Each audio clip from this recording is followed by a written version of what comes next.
আজ তোমাদের শোনাবো পাহাড়ে ঘুরতে গিয়ে এক ভৌতিক অভিজ্ঞতার গল্প। পাহাড় মানে শান্তি, সৌন্দর্য আর নিস্তব্ধতার এক মায়াবী জগৎ। কিন্তু প্রতিটি পাহাড় কি শুধু প্রাকৃতিক সৌন্দর্যে ভরা? কিছু পাহাড় এমনও আছে যেখানে রাত নামলেই ছায়ারা জেগে ওঠে। আজ আমরা চলেছি তেমনই এক ভ্রমণে, যেখানে সৌন্দর্যের আড়ালে লুকিয়ে আছে ভয়ঙ্কর এক অন্ধকার রহস্য।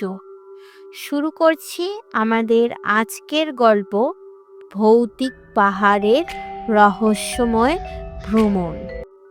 জানুয়ারির মাঝামাঝি কলকাতার কোলাহল থেকে একটু দূরে পাহাড়ের ডাক টানছিল কয়েকজন তরুণ তরুণীকে। অর্ণব, শ্রেয়া, রুদ্র, মীরা আর দীপ, এই 5 জন বন্ধু মিলে ঠিক করলো তারা ঘুরতে যাবে দার্জিলিং এর কাছাকাছি এক কম পরিচিত পাহাড়ি গ্রামে। নামটা অদ্ভুত, চাঁদের পাহাড়ি। গুগল সার্চ করেও খুব একটা তথ্য পাওয়া যায় না। কেবল কয়েকটা পুরনো ব্লগে লেখা আছে পাহাড়টা সুন্দর, কিন্তু রাতের বেলা অদ্ভুত আওয়াজ শোনা যায়। কেউ গেলে সাবধানে যেও। অর্ণব একটু রহস্যপ্রিয়, সেই বাকিদের বোঝালো, আরে এগুলো তো লোকগল্প, ভূত টুত কিছু নেই, বরং ভিড়ভাট্টা নেই বলেই জায়গাটা একেবারে এক্সপ্লোর করার মতো। তাই সকলে মিলে ট্রেন ধরে শিলিগুড়ি, তারপর গাড়ি ভাড়া করে পৌঁছে গেল পাহাড়ি গ্রামে। চারিদিক অচেনা নীরবতা, গাছের ফাঁকে ফাঁকে কুয়াশা, দূরে সাদা বরফের পাহাড়ের রেখা। প্রথম দর্শনেই মন জয় করে নিল জায়গাটা। গ্রামের একমাত্র হোমস্টেতে উঠল ওরা। মালিক বৃদ্ধ গৃহস্থ, নাম দুলাল বাবু। লোকটা কেমন যেন চুপচাপ, কথা বলার সময় বারবার এদিক ওদিক তাকায়। রাতের খাওয়ার সময় হঠাৎ শ্রেয়া জিজ্ঞেস করলো, দাদু, শুনলাম রাতে নাকি অদ্ভুত আওয়াজ হয় পাহাড়ে, সত্যি? দুলাল বাবু কিছুক্ষণ চুপ করে থেকে বললেন, বাবা, বেশি ঘাটিও না, এখানে অনেক কিছু আছে যা বোঝা যায় না। কথাটা শুনে বাকিদের মনে কেমন যেন শিরশির করে উঠল। রাত 9টার পর গ্রামের সবাই প্রায় দরজা জানালা বন্ধ করে দেয়। চারপাশ অন্ধকার, দূরে পাহাড়ের গা থেকে কুয়াশা নেমে আসছে। মীরা জানালা দিয়ে তাকিয়ে থাকতে থাকতে হঠাৎ কানে পেল ফিস ফিস আওয়াজ। মনে হলো কেউ যেন দূর থেকে ডাকছে, এসো। সে চমকে উঠে বলল, তোরা কি শুনলি? কেউ ডাকছে না? কিন্তু বাকিরা কিচ্ছু শোনেনি, সবাই হাসাহাসি করে উড়িয়ে দিল। কিন্তু রাতে ঘুমাতে গিয়ে অর্ণব স্বপ্ন দেখল, সে এক পাহাড়ি গুহার সামনে দাঁড়িয়ে। ভেতর থেকে কালো ছায়া হাত বাড়িয়ে তাকে টেনে নিচ্ছে। ঘুম ভেঙে গেল, গা ঘেমে একেবারে ভিজে গেছে। পরের দিন সকালে সবাই মিলে বেরোলো পাহাড়ের দিকে।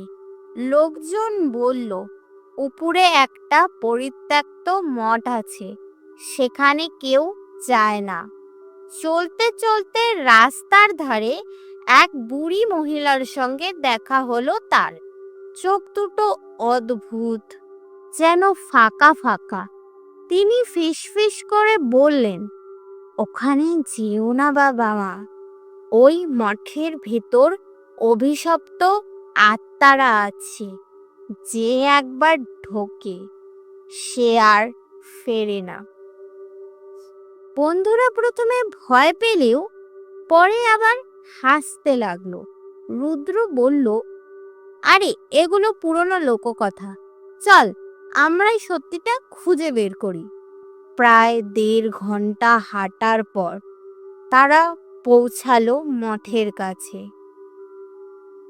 চারপাশে অদ্ভুত নিস্তব্ধতা, ভাঙাচোরা দেওয়াল, শ্যাওলা আর ভেতরে পাখিদের ডাক।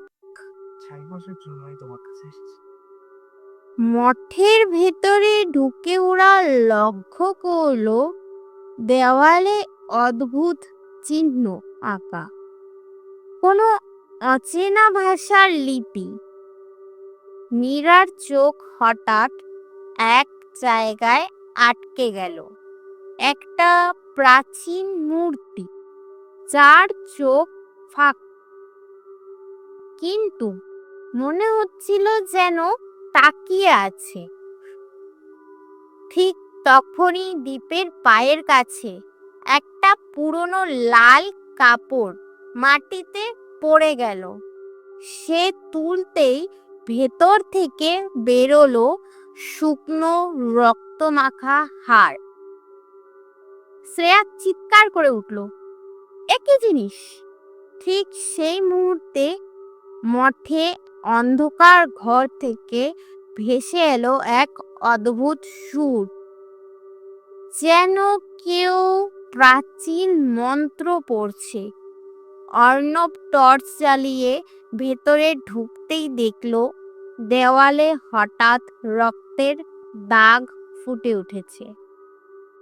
হঠাৎ সব দরজা জানালা নিজে থেকে বন্ধ হয়ে গেল। বাতাস ঠান্ডা হয়ে উঠল। বন্ধুরা বুঝতে পারলো ওরা ফেঁসে গেছে। মীরার চোখ বড় বড়। আমি তো কাল রাতে স্বপ্নে এই মঠটাই দেখেছিলাম। দেয়ালে অচেনা ভাষার লিপিগুলো জল জল করতে লাগলো। সেখান থেকে কালো ছায়ারা বেরোতে শুরু করলো। একটা ছায়া এগিয়ে এসে দীপের গলা চেপে ধরলো। বাকিরা টানাটানি করে, কোনো মতে তাকে ছাড়ালো, কিন্তু ছায়াটা হাওয়ায় মিলিয়ে গেল। রুদ্র সাহস করে বলল, চল দৌড়ে বেরোতে হবে, কিন্তু দরজা খুলল না। তখন অর্ণবের মনে পড়ল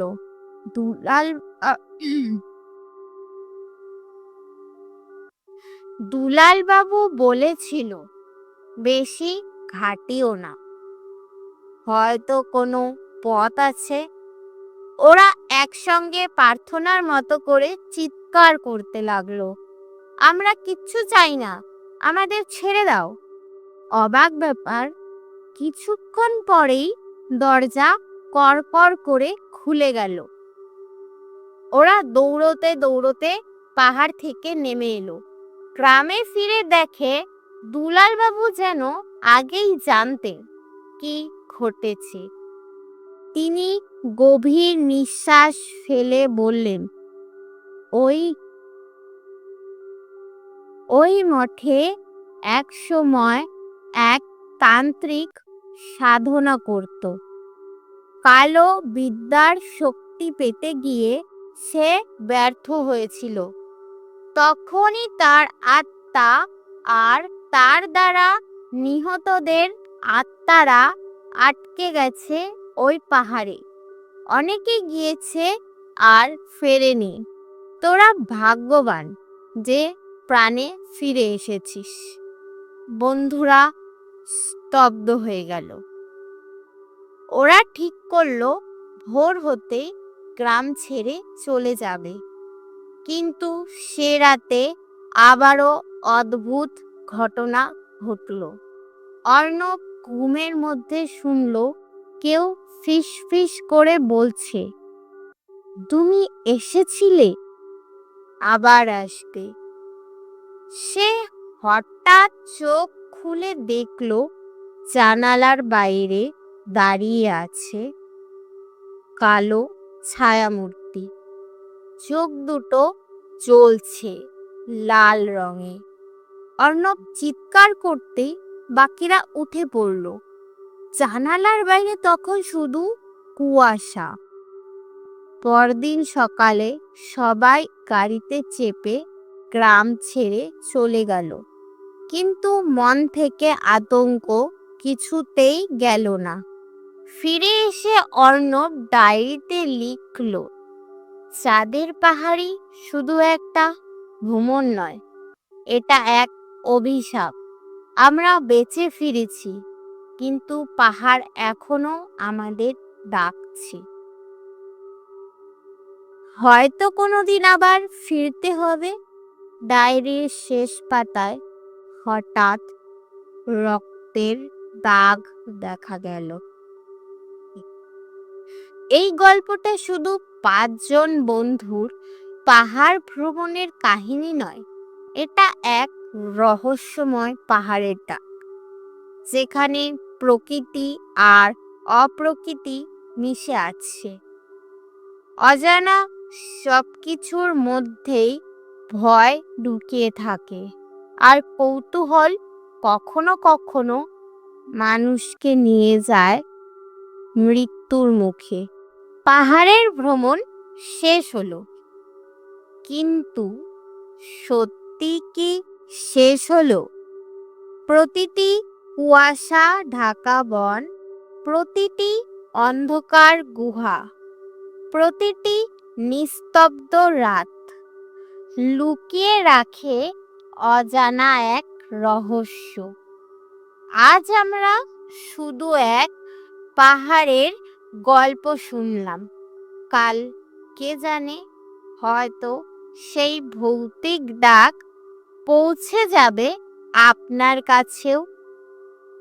যদি গল্পটা ভালো লেগে থাকে তবে অবশ্যই লাইক করুন, কমেন্টে আপনার মতামত জানান, আর আপনাদেরও কোনো এরকম ভৌতিক অভিজ্ঞতা আছে নাকি সেটাও জানান, আর সাবস্ক্রাইব করতে ভুলবেন না। আবার দেখা হবে নতুন এক রহস্যের অন্ধকার পথে।